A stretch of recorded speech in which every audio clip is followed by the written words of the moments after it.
Finally अब हम पहुंच चुके हैं कोलकाता में।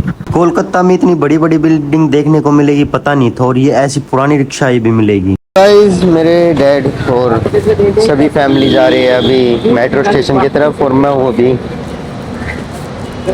हूँ अभी कोलकाता के मेट्रो स्टेशन यानी कि सोल्ट लेक सेक्टर 5 के मेट्रो स्टेशन पर, और मैं जाऊँगा यहाँ से सीधा विक्टोरिया पैलेस की तरफ, और मुझे जाना पड़ेगा यहाँ से इस प्लेनेट की तरफ। उसके बाद मैं देखूँगा कि मैं क्या कर पाऊँगा आगे, क्या नहीं कर पाऊँगा। तो गाइस अब मैं जा रहा हूँ इस प्लेनेट के लिए। देख लो कौन सा वो है। प्लेटफॉर्म नंबर 2 से मिलेगी इस प्लेनेट की मेट्रो, और ये है कोलकाता की प्यारी सी मेट्रो। तैयार हो जाओ क्योंकि कोलकाता की मेट्रो में आपका स्वागत है। देन अंदर आने के बाद पता चला कि मेट्रो खाली थी और लेडीजों के लिए अलग से सीट दे रखी थी। और अब मैं आ चुका हूँ कोलकाता के एस्प्लेनेड मेट्रो स्टेशन पर, और ये है कोलकाता के एम्बेसडर कार। जिसने भी देखी है मेरे को कमेंट बताना। और अब मैं जा रहा हूँ विक्टोरिया पैलेस की ओर इस गाड़ी में बैठ के। कसम से इस गाड़ी में मजा आ रहा था भाई। तो गाइस मैं आ चुका हूँ विक्टोरिया पैलेस, और बार बार से टिकट उधर से मिलती है। अब ले लिया एंट्री विक्टोरिया पैलेस की और अंदर जा रहे हैं अब। और ये थी रानी विक्टोरिया जिसने यहाँ पर राज किया था, यानी कि मुझे नहीं पता बैक स्टोरी का, लेकिन यहाँ पर विक्टोरिया महारानी आई थी और इस महल में रुक कर गई थी, इतना मेरे को बता रहे हैं जिससे मैंने पूछा था। ये है विक्टोरिया पैलेस कोलकाता का। मैं आपको बता दूं कि ये कैमरे में इतना अच्छा कैप्चर नहीं हो पा रहा है जितना आप अगर जो उसको अपनी आंखों से देखोगे। मैं सच में बता रहा हूँ, मेरा जो कैमरा है वो भी इसके आगे फीका पड़ रहा है। सोमवार को बंद होता है, सोमवार बंद।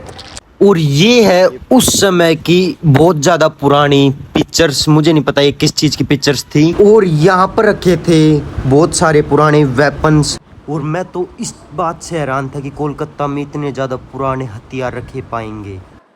अब मैं आ चुका हूँ महल के दूसरे वाले कमरे में, और यहाँ पर थी बहुत पुरानी पिक्चर्स जैसे कि मैंने स्टार्टिंग में आपको बताया। और जिस भी किसी भाई को या बहन को पता हो कि पेंटिंग्स किस चीज के बारे में, मुझे कमेंट में बता देना। अब मैं आ चुका हूँ इस महल के तीसरे कमरे में, और यहाँ पर रखी थी डालें वगैरह, और ये भी बहुत ज्यादा पुरानी थी। महल के अंदर रखी थी एक बहुत पुरानी तोप।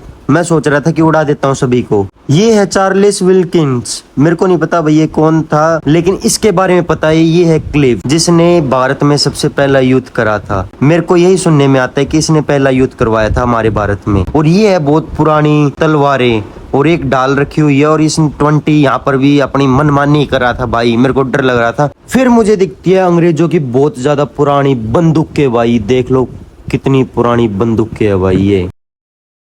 और आखिर में ये है महारानी विक्टोरिया की मूर्ति, जो कि है बिल्कुल प्लेस में घुसते की साथ है, यानी गेट के अंदर आते ही आपको दिख जाएगी महारानी विक्टोरिया की मूर्ति। और इसे बनाया था सर थॉमस ब्रोक आरे ने। सबसे शॉकिंग बात मुझे ये लगी कि जो सामने आपको पेंटिंग दिख रही है हरिद्वार की, और ये सन 1789 के हरिद्वार की पेंटिंग है भाई। अब आप सोच सकते हो कि कितनी ज्यादा पुरानी पेंटिंग, और ये कितनी ज्यादा रेयर होगी हमारे लिए।